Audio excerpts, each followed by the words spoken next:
In a deeply divided era, a unanimous Supreme Court decision stands out as a rare and powerful event. In a country where political polarization often dominates headlines, moments of complete agreement among the justices are both striking and significant. These decisions are not just legal milestones, they are moments when the highest court in the land speaks with a single, unified voice, cutting through the noise of partisanship and division. When all 9 justices agree, it signals that the legal principle at stake transcends partisanship and is foundational to American law. It means that despite their different backgrounds, philosophies, and the presidents who appointed them, the justices have found common ground on an issue of national importance.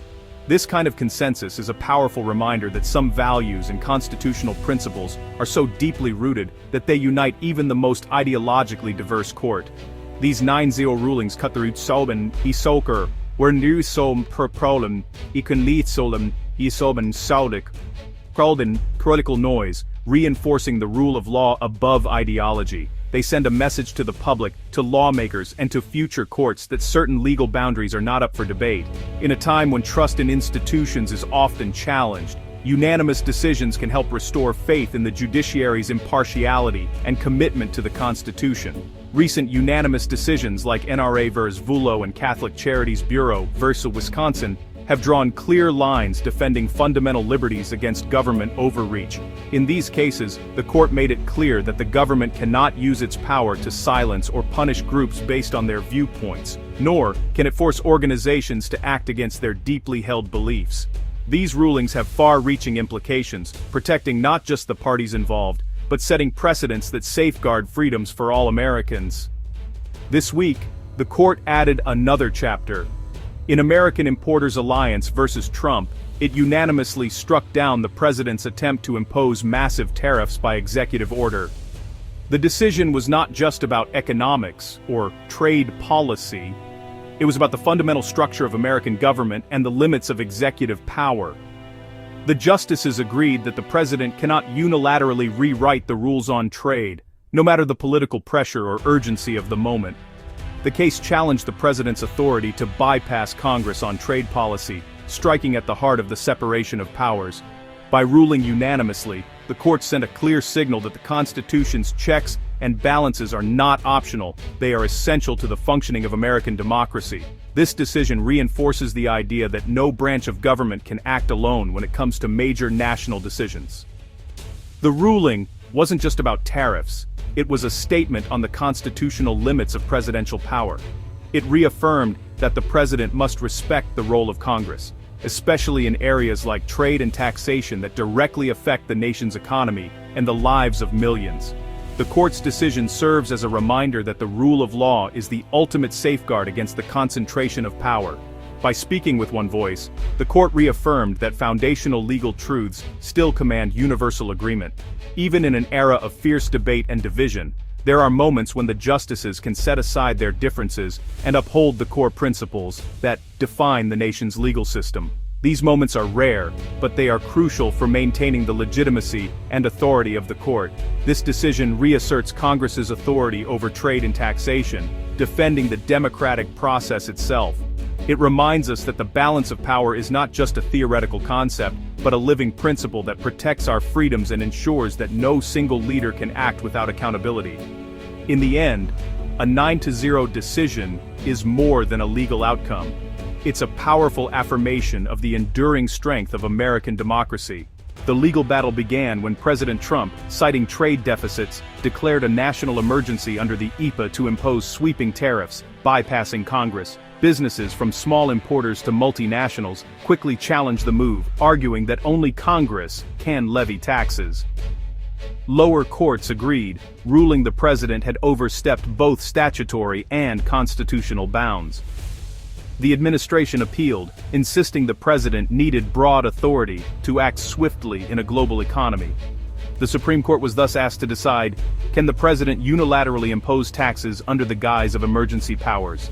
The stage was set for a monumental constitutional showdown. At its core, the case asked, can the president impose taxes without Congress? The administration argued that IEPA's power to regulate commerce included imposing tariffs, but the Constitution draws a sharp line. Only Congress can tax. The justices pressed the government for historical precedent. None existed. If a trade deficit is an emergency, what isn't? The court worried this would let presidents legislate from the Oval Office. The importers argued this wasn't about trade policy, but about who decides, Congress or the president. If the president can tax by decree, Congress's power of the purse and the people's voice are erased. The Supreme Court answered with a unanimous and resounding no, sending a clear message to the nation and the world. In a rare moment of complete agreement, all 9 justices stood together, leaving no room for doubt about their position. Their decision was not just a simple rejection, but a powerful statement about the boundaries of presidential power and the enduring strength of the Constitution. Chief Justice Roberts, writing for the court, explained that the president's use of the International Emergency Economic Powers Act, or IEEPA, to impose tariffs was an unconstitutional overreach. He emphasized that the law was never intended to give the executive branch such sweeping authority, especially when it comes to matters that the Constitution reserves for Congress. The court's opinion made it clear that the president cannot simply bypass the legislative branch whenever he deems it necessary. The court drew a sharp and important distinction.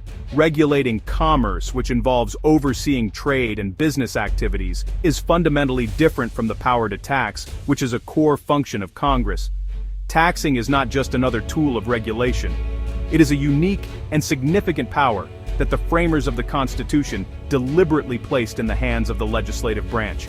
This distinction is crucial for maintaining the balance of power.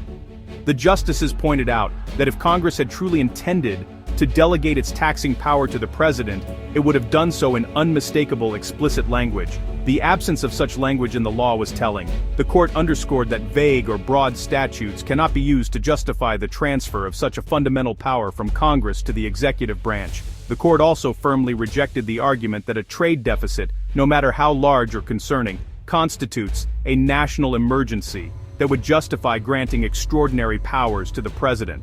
Economic challenges, they said, do not automatically trigger emergency authority. The justices were clear. Not every problem rises to the level of a constitutional crisis.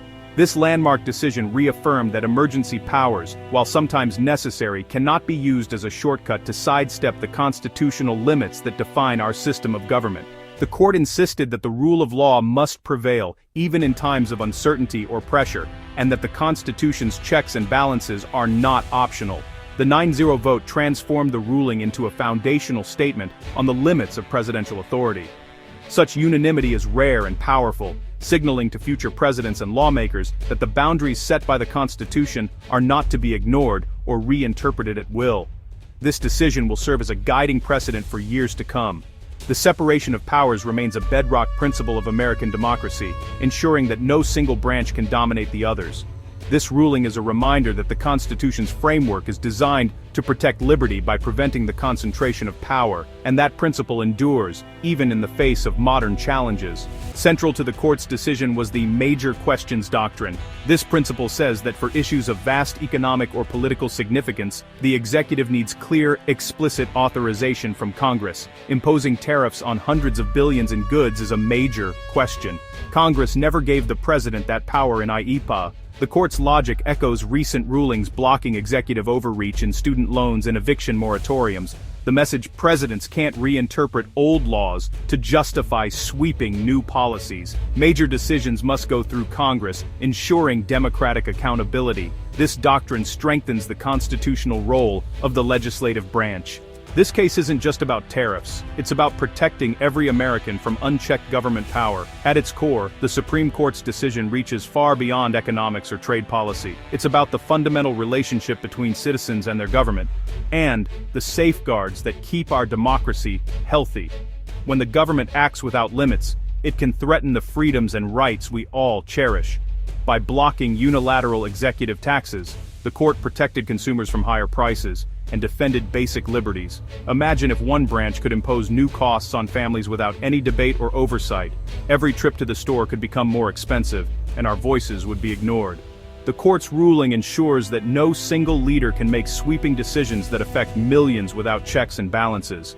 The same logic that limits executive taxation also shields free speech and religious freedom. These protections are woven into the fabric of our nation, ensuring that government power is always balanced by the rights of the people. When the court draws a line, it's not just about money, It's about preserving the freedoms that define America. The ruling sets a standard that applies to all presidents, regardless of party or policy. No matter who holds office, the rules remain the same, and the Constitution stands as the ultimate guide. This decision reminds us that the law is bigger than any one person or administration. It ensures that major policy changes require open debate and public input in Congress. Our representatives are elected to speak for us, and this process gives every American a voice in shaping the laws that govern our lives. When decisions are made in the open, democracy thrives. When presidents bypass Congress, citizens lose their voice. The government becomes less accountable, and the public is left in the dark about decisions that impact their daily lives. This ruling helps restore transparency and trust in our system. By restoring debate to the legislative arena, the court empowers the people. It reminds us that democracy is not a spectator sport, our participation matters, and our voices count. The decision encourages civic engagement and keeps the government responsive to the will of the people. This is the essence of self-government. It's about families, communities, and future generations having a say in the rules that shape their lives. The court's decision reinforces the idea that power ultimately belongs to the people. The decision is a powerful reminder of the enduring importance of constitutional limits. It's a call to remain vigilant, to protect our freedoms, and to ensure that the principles of democracy endure for generations to come. The Supreme Court's unanimous decision is more than a policy judgment, it's a restoration of constitutional balance. For decades, critics warned of an imperial presidency. This ruling pushes back, reasserting Congress's vital role. Future presidents must now seek clear congressional approval for major actions. This fosters restraint and encourages collaboration, not unilateralism. For Americans, it means the rules apply to everyone, including the president. Stability and fairness are preserved. Government power is checked. The court's message, separation of powers, is a living, essential principle. In a divided nation, all 9 justices stood together to defend it.